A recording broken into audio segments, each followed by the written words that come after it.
मेरा नाम आरती है और मेरा बचपन एक मध्यम वर्गीय मिडिल क्लास परिवार की चार दीवारी में बीता। यह परिवार भले ही दौलत के अंबार पर नहीं बैठा था, पर सुखद आरामदेह जीवन जी रहा था।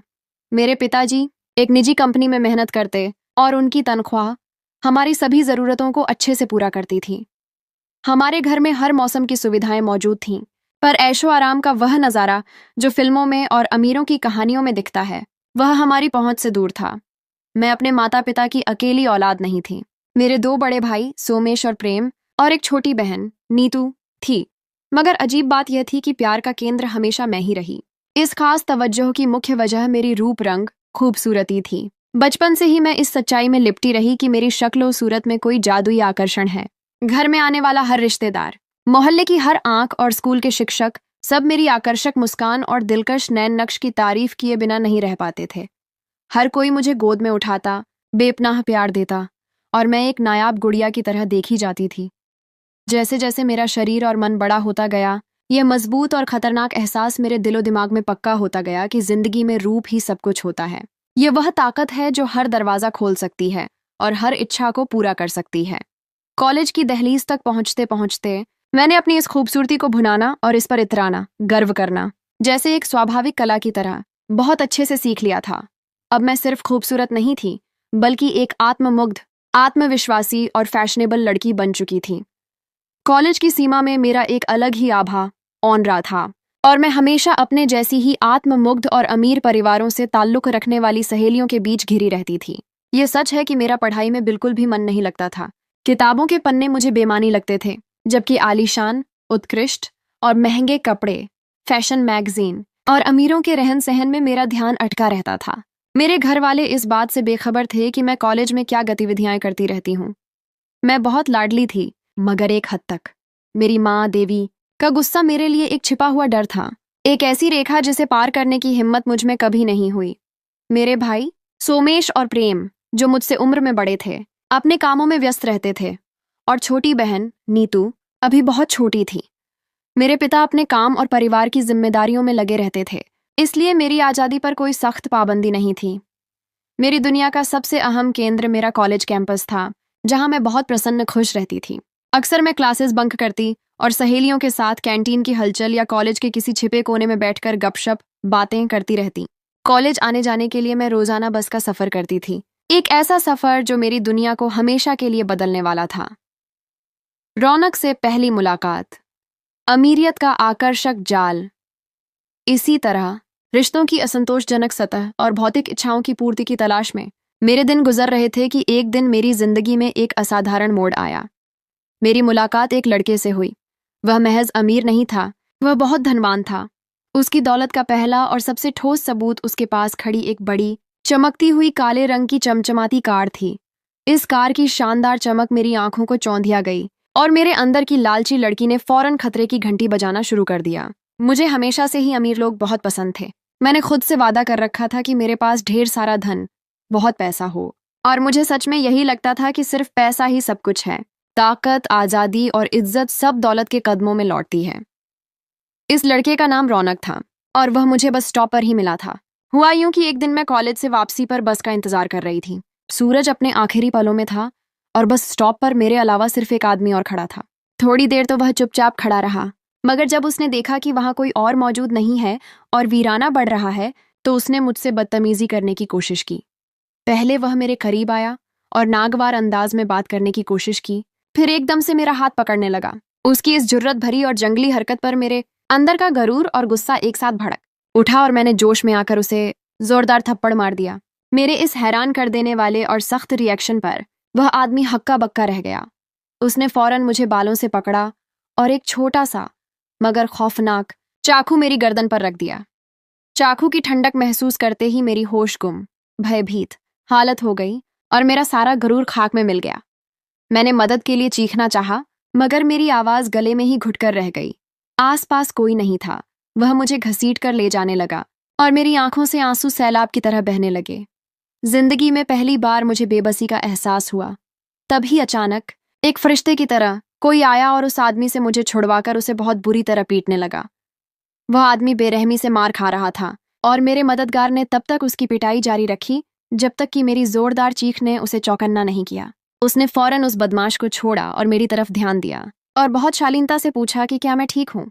मैं बहुत डरी हुई थी और बस रोए जा रही थी। उसने मुझे एक तरफ सुरक्षित बिठाया और अपनी कार से पानी की बोतल लेकर आया। पानी पीकर जब मेरे होश संज्ञान थोड़े ठीक हुए तो मैंने उसे उत्सुकता की नजरों से देखा। वह कोई बहुत ज्यादा सुंदर खूबसूरत तो नहीं था। उसके चेहरे में वह आकर्षण नहीं था जिसकी मैं आदी थी, मगर वह बहुत अमीर जरूर था और उसके पीछे खड़ी चमचमाती कार इस सच्चाई का प्रमाण सबूत थी। मैंने कांपती हुई आवाज में उसका आभार शुक्रिया अदा किया और उठकर जाने लगी तो उसने मेरे घबराए हुए चेहरे को देखकर मुझे हमदर्दी से रोका। मैंने मुड़कर देखा तो उसने कहा, आइए मैं आपको घर छोड़ देता हूँ। मैंने एक पल को सोचा, फिर उसकी विशाल कार को देखा। इतनी बड़ी कार में बैठने का मौका मैं कैसे गंवाने देती। ये मेरी इच्छाओं की पूर्ति की तरफ पहला कदम था। आखिर मैंने एक दबी हुई मुस्कुराहट के साथ कहा, ठीक है, और उसके साथ कार की तरफ बढ़ गई। थोड़ी देर बाद उसने कार स्टार्ट की और मैं उसे अपने घर का रास्ता बताने लगी। बातों बातों में उसने अपने बारे में कुछ बातें बताईं कि उसका नाम रौनक है और वह क्या काम करता है। उसने बताया कि उसके पिताजी एक बहुत बड़े व्यवसाय बिजनेसमैन हैं और वह उन्हीं के साथ व्यापार में शामिल है। ये पुष्टि मेरे अंदर के लालच को और ज्यादा हवा दे गई। उसने मुझे मेरे घर से थोड़े फासले पर उतार दिया ताकि कोई देख न ले और चला गया। मैं कितनी ही देर खड़ी उसकी कार की धूल को देखती रही। काश एक ऐसी कार मेरे पास भी होती तो कितना मजा आता। मैंने एक आह भरकर सोचा और थके कदमों के साथ घर की तरफ बढ़ने लगी। मुझे नहीं मालूम था कि दोबारा कभी उससे मुलाकात होगी भी या नहीं, क्योंकि मुझे तो यह भी नहीं पता था कि वह कहाँ रहता है और उसका नंबर भी नहीं था। बेकार इंतजार और इच्छाओं का दबाव। अगले कई दिन मैं उसे याद करती रही। उसकी शान और शौकत, उसकी कीमती कार, उसका बढ़िया पहनावा, हर चीज कितनी कीमती थी। न जाने उसका घर कितना बड़ा होगा। यही सब मैं सुबह शाम सोचती रहती। कभी कभी तो मैं सपनों में उसका आलीशान उत्कृष्ट रहन सहन देखती और खुद को उस ऐशो आराम का हिस्सा समझती। न जाने कितना पैसा होगा उसके पास। मैं काफी दिन बस स्टॉप पर उसका इंतजार करती रही कि शायद वह मुझे कहीं नजर आ जाए, मगर ऐसा नहीं हुआ। मेरा इंतजार बेनतीजा रहा। मैंने भी दिल पर पत्थर रखकर उस कार और कार वाले को भूल जाने का फैसला कर लिया। मैंने अपनी सहेलियों को भी इस बारे में कुछ नहीं बताया था। ये खजाना मैं सिर्फ अपने लिए सुरक्षित रखना चाहती थी। जिंदगी का मोड़ और लालच की बढ़ती जड़ें, पिता का दूसरा घर, महल का नजारा। फिर एक दिन मेरी जिंदगी में कुछ अजीब और नाटकीय हुआ। मेरे पिताजी ने दूसरी शादी कर ली थी और हमें छोड़कर चले गए थे। ये खबर घर में एक जबरदस्त तूफान ले आई, मगर मेरे लिए यह सदमा कम और उत्सुकता ज्यादा थी। उन्होंने जिस औरत से दूसरी शादी की थी वह बहुत सुंदर और सबसे बढ़कर बहुत धनवान थी। बस यही दो बातें थीं जिनकी वजह से वह मुझे बुरी नहीं लगती थी। मैं उस औरत से मिलने उसके घर जाना चाहती थी, यह देखने की असली दौलत कैसी होती है, मगर मेरी माँ देवी इस बात की इजाजत बिल्कुल नहीं देती। यह मैं अच्छे से जानती थी। उनका सिद्धांतवाद और गुस्सा दीवार की तरह आड़े था। फिर एक दिन सबसे छिपकर मैंने पिताजी को फोन किया और मासूमियत का चोला ओढ़कर कहा कि मैं उनसे मिलना चाहती हूँ। वह मेरी यह बात सुनकर काफी खुश हुए और कहा कि कल वह मुझे कॉलेज के बाहर से छुट्टी के वक्त पिक कर लेंगे। अगले दिन कॉलेज खत्म होने के बाद वह वहां आए एक विशाल सी कार में ड्राइवर के साथ और मुझे ले गए। जब हम उस घर में पहुंचे तो मैं हैरान रह गई। वह एक बहुत बड़ा बंगला था। मुझे तो महल जैसा लग रहा था। संगमरमर के फर्श, कीमती पौधे और बड़ी खिड़कियां। मेरी आंखें तो उस घर को देखकर फटी की फटी रह गईं। मैं अंदर गई तो देखा वह घर अंदर से और भी शानदार था। हर चीज नई, चमकदार और बहुत महंगी थी। हर चीज से अमीरियत टपक रही थी। बेतहाशा पैसा और ऐशो आराम से भरी जिंदगी, यही तो मेरा सपना था और अब मैं इसे छू सकती थी। पूरा दिन वहां गुजार कर मैं रात में पिताजी के साथ वापस आई। मेरा बिल्कुल दिल नहीं चाह रहा था कि मैं वहां से वापस आऊं, मगर डर था कि माँ को पता न लग जाए। मैंने उन्हें यही कहा था कि सहेली के घर जा रही हूं। अपने घर आकर मुझे वह बहुत छोटा और बेरंग लग रहा था। मेरे दिमाग में तो बस वही आलीशान घर अटका हुआ था और उसकी चमकदार जिंदगी। मैंने यह सब बातें माँ से छिपाई, क्योंकि मैं जानती थी कि अगर उन्हें पता चला तो वह मुझे कभी माफ नहीं करेंगी। मगर इसका मतलब यह नहीं था कि मैं वहां जाना ही छोड़ देती। मेरे अंदर का लालच मुझे चैन से नहीं बैठने दे रहा था। फिर मैं अक्सर किसी न किसी बहाने से उनके घर जाने लगी। कभी कभी तो मैं कॉलेज जाने के बजाय सीधा वहीं चली जाती थी, ताकि उनकी आजाद और अमीराना जिंदगी का एक दिन तो जी सकूं। रौनक से दोबारा मुलाकात। अमीरों की दुनिया का दृश्य, उनका माहौल काफी आजाद था। पार्टियां वगैरह वहां आम थीं। एक ऐसी ही पार्टी में मैं एक दिन गई। वह बहुत शानदार पार्टी थी। शहर के एक बहुत बड़े रईस दौलतमंद ने अपने घर इस पार्टी का इंतजाम करवाया था। वहां बहुत धनवान लोग मौजूद थे। मैं वहां बैठी सबको देख रही थी। इन लोगों की दुनिया बिल्कुल ही अलग थी। वहां किसी चीज की कोई कमी न थी, बस फिजूल खर्ची और खनुशी थी। अभी मैं सबको घूरने में ही व्यस्त थी कि तभी मेरी मेज पर कोई आकर बैठा। मैंने चौंक कर देखा तो वह वही लड़का था, रौनक, जिसने मुझे उस दिन बस स्टॉप से घर ड्रॉप किया था। उसने भी मुझे पहचान लिया और मुझे वहां देखकर काफी हैरान भी हुआ कि मैं वहां क्या कर रही हूँ। मैंने उसे तफसील से बताया कि मैं अपने पिताजी के साथ यहाँ आई हूँ। उन्होंने मेरी माँ से छिपकर दूसरी शादी की थी और जिस औरत से उन्होंने शादी की वह बहुत अमीर है।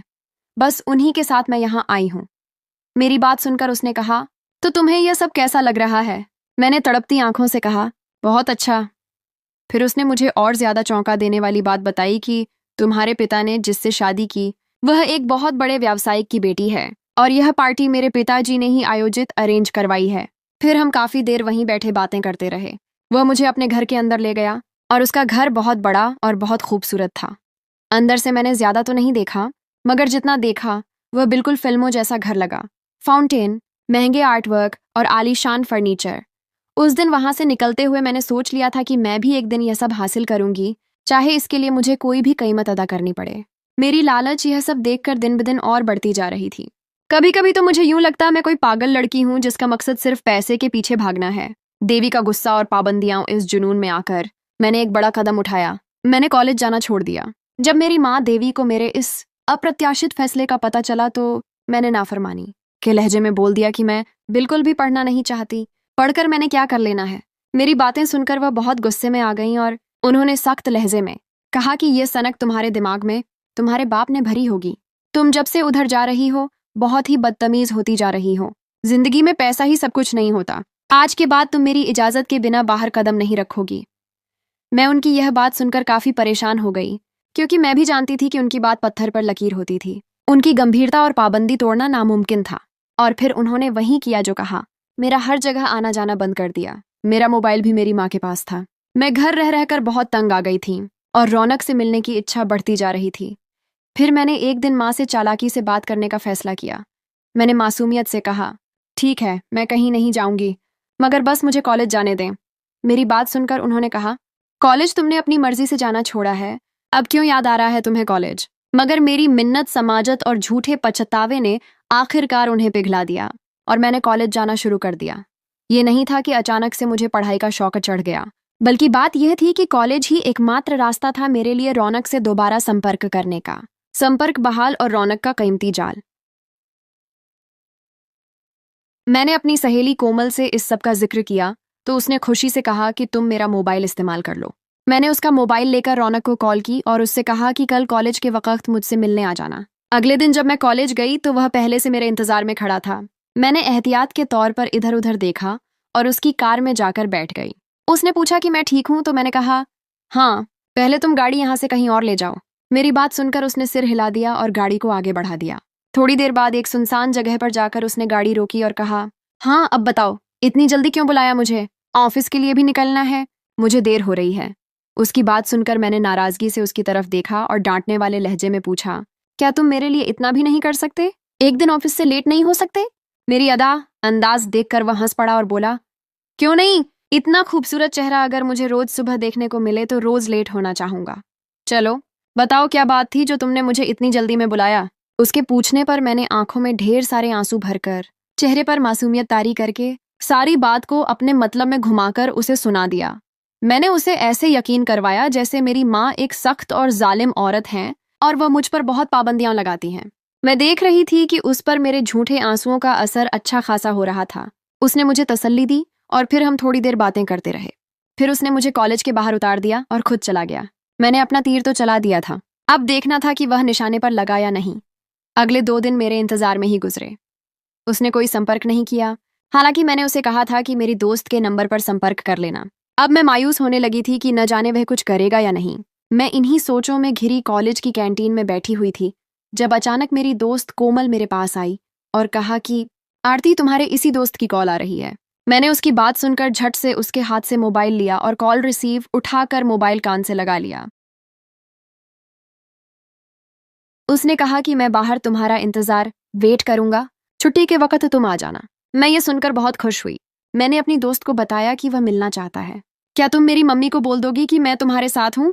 उसने यकीन दिलाते हुए कहा। ठीक है, कोई मसला नहीं, तुम जाओ, मैं संभाल लूंगी। उसकी बात सुनकर मैं संतोष पाकर चली गई। छुट्टी के वक्त जैसे ही मैं बाहर आई, मेरी नजरें उसे तलाशने लगीं। वह सामने ही गाड़ी के बोनट से टेक लगाए खड़ा था। मुझे देखकर सीधा हो गया। मैं गाड़ी में बैठी तो उसने गाड़ी आगे बढ़ा दी और एक रेस्टोरेंट के सामने जाकर रोक दी। वह बहुत खूबसूरत और महंगा रेस्तरां था। मैंने उससे पूछा, हम यहाँ क्यों आए हैं? तो उसने शालीनता से बोला, दोपहर का भोजन, लंच करने और तुमसे बात भी हो जाएगी। मैंने अंदर की तरफ बढ़ते हुए उससे पूछा कि तुम इतने दिन कहाँ थे? आखिर तुमने कोई संपर्क भी नहीं किया? तो उसने बताया कि वह थोड़े काम में व्यस्त था। फिर हम जब खाना खाकर बाहर आए और गाड़ी में बैठे तो उसने एक खूबसूरत डिब्बा मेरी तरफ बढ़ाया और कहा कि ये तुम्हारे लिए लाया था। मैंने उत्सुकता से बोला, ये क्या है? तो उसने कहा, खुद ही खोल कर देख लो। मैंने जब वह डिब्बा खोला तो मैं खुशी से पागल हो गई, क्योंकि उसमें एक महंगा और कीमती मोबाइल फोन था, नया मॉडल, चमकदार। मैंने उसको कहा, बहुत शुक्रिया, मगर तुमने क्यों लिया? मेरी बात सुनकर वह कुछ देर मुझे प्यार से देखता रहा और कहा, क्या मैं अब तुम्हारे लिए इतना भी नहीं कर सकता? तुमने बताया था ना कि तुम्हारी मम्मी ने तुमसे तुम्हारा मोबाइल ले लिया था, इसीलिए मैंने तुम्हारे लिए लिया ताकि हम एक दूसरे से संपर्क में रह सकें। वह फोन देखकर मैं बहुत खुश थी। ये पहली निजी चीज थी जो मुझे मेरे रूप के बदले मिली थी। मैंने घर आकर उसे एहतियात से छिपा दिया और अगले दिन जब मैं कॉलेज गई तो मैंने अपनी दोस्त को वह मोबाइल दिखाया और बताया कि ये मुझे रौनक ने दिया है। अब मैं घंटों उससे बातें करती रहती। हमारा संपर्क हमेशा बहाल रहता था, मगर एक बात जो मैंने नोट की थी उसके बारे में कि वह हमेशा बहुत व्यस्त रहता था। बहुत देर देर से जवाब आंसर देता था, हालांकि वह ऑनलाइन रहता। ये दूरी मुझे नागवार गुजरती थी। मैं जब भी इस बारे में पूछती तो वह कोई ना कोई बहाना बना देता था। फिर एक दिन मैंने उससे बहुत लड़ाई की और कई दिन बात न की। मुझे लगा कि वह इसके बाद तड़प उठेगा और मुझसे मिलने और माफी मांगकर मुझे मना लेगा। ये मेरा गरूर था। मगर उसने माफी मांगना तो दूर की बात, मुझसे पूछा तक नहीं कि मैं बात क्यों नहीं कर रही। उसकी यह रूखापन मुझे हैरान कर गई। फिर एक दिन मैंने तंग आकर खुद ही संपर्क कर लिया। मेरी लालच मेरे गरूर पर हावी हो गई। मेरे जोर डालने पर वह मिलने के लिए राजी हो गया था। उसने मुझे एक बहुत प्यारा और कीमती हार, नेकलेस उपहार गिफ्ट किया। वह मुझे ऐसे ही तोहफे देता था अक्सर। मुझे उसका हर तोहफा बहुत पसंद आता और मेरा दिल करता था कि वह अगली बार उससे भी महंगी चीज दे। कभी कभी तो मैं जानबूझकर ही उसके सामने बोलती थी कि मुझे यह पसंद है मगर मैं खरीद नहीं सकती, तो वो मुझे वह चीज ला देता था। ये मेरा रौनक को इस्तेमाल करने का तरीका था। एक दिन मेरी माँ देवी को न जाने कैसे सबके बारे में पता चल गया। शायद कोमल ने कोई गलती की या मैंने कोई निशान छोड़ दिया। उन्होंने मुझसे मेरा वह नया मोबाइल भी लेकर तोड़ दिया जो रौनक ने मुझे दिया था। उन्होंने उसके दिए सारे तोहफे जला दिए और मुझे कहा कि खबरदार, जो आइंदा तुमने घर से बाहर कदम रखा तो। इस बार उनका गुस्सा आखिरी हद को छू रहा था। घर का माहौल दुखद और तनाव से भर गया। फिर एक दिन मुझे पता चला कि मेरे लिए कोई रिश्ता आया है और माँ ने हाँ कर दी है। यह सुनकर मैं बहुत परेशान हो गई। मैं किसी गरीब आदमी से कभी भी शादी नहीं करना चाहती थी। मेरी नज़र में रौनक की दौलत ही मेरी आखिरी मंजिल थी। मैंने माँ से बहुत जिद की, बहुत मिन्नतें की, मगर वह न मानी। उनके नज़दीक मेरा विवाह ही मेरी मुक्ति का एकमात्र रास्ता था। फिर मैंने लाख कोशिश की कि किसी भी तरह मेरा रौनक से संपर्क हो जाए, मगर ऐसा ना हो सका। उसने अपना नंबर बदल लिया था या मुझे ब्लॉक कर दिया था। फिर मैंने शैतानी योजना बनाई और सोचा कि मैं शादी के बाद ही उससे संपर्क करूंगी और अपने पति से तलाक लेकर भागकर रौनक से शादी कर लूंगी। मैंने अपने दिमाग में हर चीज़ की प्लानिंग कर ली थी। मैंने यह तक न सोचा कि रौनक मुझसे शादी करेगा भी या नहीं। बस मैंने अपनी लालच में जिंदगी का सबसे बड़ा खेल खेल लिया, जिसने आगे जाकर मुझे मुंह के बल गिरा दिया। मेरी शादी से पहले एक अजीब बात हुई जिसकी वजह से मुझे माँ से छिपकर शादी करनी पड़ी। मैं कुंवारी थी और बहुत खूबसूरत भी। जब मेरे लिए मोहल्ले के एक पंडित का रिश्ता आया जिसके 4 जवान बच्चे थे और कुछ दिनों पहले उसकी पत्नी का मृत्यु हुआ था, मैं बहुत परेशान थी क्योंकि माँ ने रिश्ते के लिए हाँ कर दी थी। पंडित के बेटे से शादी करना मेरी खूबसूरती और जवानी की तौहीन थी। उसी शाम मेरे पास उसी पंडित का बेटा आया और बोला, मेरा बाप बहुत जालिम है, मेरी माँ को मारता था, तुम मुझसे विवाह शादी कर लो वरना सारी जिंदगी रोओगी। उसकी दर्द भरी बातें और जुल्म से बचने की इच्छा ने मुझे हिम्मत दी। मैं भी डरकर मान गई और उससे विवाह कर लिया। मेरे पति का नाम सुमित था, लेकिन मेरी जान तब निकली जब वह मुझे शादी के बाद मंदिर की पिछली तरफ ले गया जहां एक तस्वीर पड़ी थी। उसे देखते ही मेरी चीखें निकल गईं क्योंकि वह मेरे पति की थी और उस पर लिखा था स्वर्गीय संजीव। मैं बहुत हैरान हुई कि मेरा पति तो मेरे सामने ही खड़ा था, तो यह कौन था तस्वीर में और उस पर संजीव क्यों लिखा था? क्योंकि मेरे पति का नाम तो सुमित था। मैंने अपने पति से जब यह पूछा कि यह तो आपकी तस्वीर है, तो फिर इस पर स्वर्गीय क्यों लिखा हुआ है, तो उन्होंने एक गहरा सांस लिया और कहा कि यह मेरा जुड़वां भाई था। हम दोनों जुड़वां थे। एक दुर्घटना में उसकी मौत हो गई। मैंने अपने पति की बात सुनकर कहा कि कैसी दुर्घटना, और हमें पहले क्यों नहीं पता चला कि आपका कोई भाई भी था? हमने तो उसे कभी नहीं देखा था। मेरी बात सुनकर मेरे पति ने मुझसे कहा कि हम यहाँ आने से पहले एक दूसरे शहर में रहते थे। वहाँ रहना हमारे लिए बहुत मुश्किल हो गया था, इसलिए हमने यह बात छिपा रखी थी। मैं अपने पति की बात सुनकर काफी हैरान हुई, क्योंकि ये बात किसी को पता नहीं थी कि पंडित के 2 बेटे थे, सुमित और संजीव। खैर, अगली सुबह पंडित को पता चला कि मेरी शादी उसके बेटे से कर दी गई है, तो वह मेरे घर मेरी माँ से इस बात पर झगड़ने चला गया। मेरी माँ इस सब के बारे में कुछ नहीं जानती थीं। उन्हें नहीं पता था कि मैंने शादी कर ली है। मैं जानती थी कि माँ को जैसे ही यह बात पता चलेगी तो वह आसमान सिर पर उठा लेंगी। मैं बहुत घबराई हुई थी कि न जाने अब क्या होगा। मैंने अपने पति से कहा कि मैं कुछ दिन के लिए अपने बाप के पास चली जाती हूँ, मेरी माँ वहाँ नहीं आ सकेंगी। मेरी बात सुनकर मेरा पति मान गया, मगर वह नहीं जानता था कि मैं वहाँ सिर्फ माँ के डर से नहीं जा रही, बल्कि वह एकमात्र जगह थी जहाँ जाकर मैं रौनक से संपर्क कर सकती थी। मैंने अगले ही दिन तैयारी की और अपने पिता के पास चली गई। मेरी सौतेली माँ, बड़ी माँ ने मेरे लिए कमरा तैयार करवाया और मुझे बोला कि वह बाहर जा रही हैं, देर से वापस आएंगी।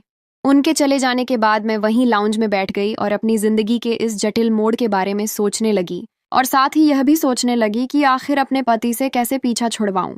मैंने तो बस उससे इसलिए शादी की थी ताकि मम्मी मेरी शादी उसके बाप से न कर दें, और मुझे वैसे भी उससे तलाक लेकर रौनक से शादी करनी थी। अब मुझे जल्दी इस व्यक्ति से भी पीछा छुड़वाना होगा। मैंने तो किसी अमीर कबीर आदमी से शादी करने का सपना ख्वाब देखा था, और अब मैं अपना यह सपना रौनक से शादी करके पूरा करना चाहती थी। वह बहुत धनवान था। मैं हर हाल में उससे शादी करना चाहती थी। मेरे दिल में पैसे के सिवा किसी चीज की मोहब्बत नहीं थी, मगर इस नशे में डूबे मैं नहीं जानती थी कि पैसा मुझे जिंदगी में सुकून नहीं दे सकता। अगली सुबह मैंने अपने बाप से कहा कि मेरी शादी माँ जबरदस्ती इस आदमी से करवा रही थी। मैंने इसलिए मजबूरन उसके बेटे से शादी की। अब मैं आपके पास आ गई हूँ, तो मैं चाहती हूँ कि मेरी यह मजबूरी में की गई शादी खत्म हो जाए। मैं अपनी जिंदगी में सिर्फ सुकून चाहती हूँ। मुझे इस व्यक्ति से छुटकारा दिला दें। मेरी बात सुनकर उन्होंने कुछ नहीं कहा। मैं अगले 2 दिन इंतजार करती रही कि शायद वह मुझे कुछ कहें, मगर ऐसा नहीं हुआ।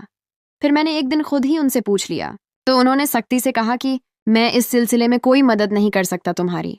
अगर तुम्हारी माँ को पता चला और तुम चाहती हो कि मैं तुम्हारी मदद करूं, मैं ऐसा बिल्कुल नहीं करने वाला, और तुम भी जितना जल्दी हो सके अपने घर वापस चली जाओ। मैं उनके मुंह से यह सब सुनकर बहुत ज्यादा हैरान हुई कि वह मुझे घर से निकलने का कैसे कह रहे हैं। मैं वापस कैसे जाऊं? कैसे रहूं उस व्यक्ति के साथ? आखिर कैसे? मुझे अपने पति से तलाक लेनी ही होगी, और यह मुझे सिर्फ माँ ही दिलवा सकती थी। मैंने वापस अपनी माँ के पास जाने का सोचा, और फिर सुबह होते ही मैं किसी को भी न बताए वहां से चली आई। मैं सीधा माँ के घर आई थी। मैंने घर आकर माँ से रो रो कर माफी मांगी और कहा कि पंडित के बेटे ने मुझे बहुत डरा दिया था, इसलिए मुझे उससे शादी करनी पड़ी। मुझे उम्मीद थी कि मेरे झूठे आंसुओं से माँ का दिल पिघल जाएगा, और यही हुआ। उन्होंने मुझे माफ कर दिया और मैं वहीं रहने लगी। फिर मेरी माँ ने मुझे कहा कि वह मुझे उस व्यक्ति से तलाक दिलवा देंगी। मैं यह सुनकर बहुत खुश हो गई कि कैसे हर काम मेरी मर्जी से और कितने आराम से हो रहा है, मगर मुझे नहीं पता था कि मेरी जिंदगी का हर सपना टूटने वाला है। मैंने सोचा था कि तलाक लेकर मैं रौनक से शादी कर लूंगी और ऐश करूंगी। बस पैसा ही पैसा होगा मेरी जिंदगी में। लालच का अंजाम। सच्चाई का दर्दनाक खुलासा, रौनक की पत्नी का आना। मगर एक दिन वह हो गया जो मैंने कभी सोचा भी नहीं था। मेरी सारी कोशिशें तब बेकार हो गईं जब एक दिन एक बहुत ही अमीर औरत हमारे घर पर आई। उसके साथ 2 मासूम बच्चे भी थे।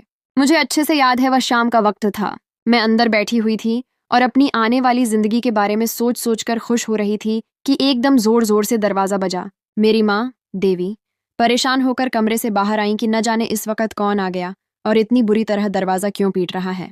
माँ ने आगे बढ़कर दरवाजा खोला तो देखा एक गुस्से और क्रोध से भरी हुई औरत खड़ी हुई थी। दरवाजा खुलते ही वह तेजी से अंदर आई और जोर जोर से मुझे आवाजें देने लगी। मेरी माँ ने उससे लाख पूछा कि तुम कौन हो? मेरी बेटी को क्यों इस तरह बुला रही हो और यूं चीख क्यों रही हो मेरे ही घर में खड़े होकर? मैं उसकी आवाज सुनकर बाहर आई तो वह तेजी से मेरी तरफ बढ़ी और मुझे बालों से पकड़कर बोलने लगी, तुम मेरे पति शौहर के पीछे क्यों पड़ी हुई हो? क्या चाहती हो तुम आखिर? मैंने घबराहट में कहा कि मैं क्यों तुम्हारे पति के पीछे पड़ूंगी? मैं तो ना तुम्हें जानती हूं और न ही तुम्हारे पति को। मेरी बात सुनकर उसने कहा कि अच्छा, ये बात है, क्या तुम सचमुच नहीं जानती? फिर उसने अपने पर्स से कुछ तस्वीरें निकाली और मेरे ऊपर फेंक कर कहा कि इन्हें देखो और फिर बताओ, क्या तुम सचमुच मेरे पति को नहीं जानती? और अगर नहीं जानती तो इन तस्वीरों में तुम क्या कर रही हो? मैंने एक तस्वीर उठाकर देखा तो वह मेरी और रौनक की तस्वीर थी। एक रेस्तरां, एक पार्क और उसकी कार में खींची गई तस्वीरें। मेरे होश उड़ गए और मैंने आखिरी सहारा तलाशते हुए उससे कहा कि यह तो रौनक है, मगर यह शादीशुदा तो नहीं। मेरी बात सुनकर वह उपहास तंज से हंस पड़ी और बोली, तुम्हें क्या लगा वह गैर शादीशुदा है? वह तुम्हें बेवकूफ बनाता रहा और तुम बनती गईं। वह ऐसा ही है, वक्त गुजारी के लिए लड़कियों को घुमाता फिराता है और फिर उसी तरह उन्हें छोड़ देता है जैसे कभी जानता ही ना हो। तुम्हें लगा कि वह तुमसे शादी कर लेगा और तुम उसके पैसे पर ऐश करोगी। तुम बहुत ही बेवकूफ हो। उसके पास अपना कुछ भी नहीं है और न ही वह किसी बड़े व्यवसायी का बेटा है। वह खुद को जिस घर का बेटा बताता है वह दरअसल उस घर का दामाद, जमवाई है। वह तो खुद मेरे बाप के पैसों पर पलता है। तुम्हें क्या रखेगा? उसकी अपनी एक फैमिली पहले से है, बच्चे हैं उसके, तो उसको क्या जरूरत है तुम जैसी लालची लड़की से शादी करने की? फिर न जाने कितनी ही देर वह अपना गुस्सा निकालती रही और फिर दरवाजे पर ठोकर मारकर चली गई वहां से। पूरा मोहल्ला वहां जमा था। सब ने उसके इल्जाम सुने थे। मेरी माँ देवी बहुत ज्यादा गुस्से और सदमे में थी। मैं तो किसी के सामने सर उठाने के काबिल ही नहीं रही। मेरी खूबसूरती का गरूर जमीन में दफन हो गया। मेरे पति सुमित को किसी से पता चला तो उसने मुझे अगले ही दिन तलाक भिजवा दिया। उसे अपनी बेइज्जती बर्दाश्त न हुई होगी। हर कोई मुझे बुरा भला कह रहा था। मैंने बहुत कोशिश की कि किसी तरह रौनक से संपर्क कर पाऊं, मगर ऐसा संभव न हो सका। वह न जाने कहाँ गुम हो गया था और मैं अपनी लालच के गड्ढे में खुद ही बहुत बुरी तरह गिर चुकी थी और अब मेरे पास सिवाय मुंह छिपाने के कोई रास्ता नहीं रहा था। लालच ने मुझे बर्बाद कर दिया था। मेरी दुनिया का रंग, रूप और पैसे का जुनून सब एक पल में राख हो चुका था।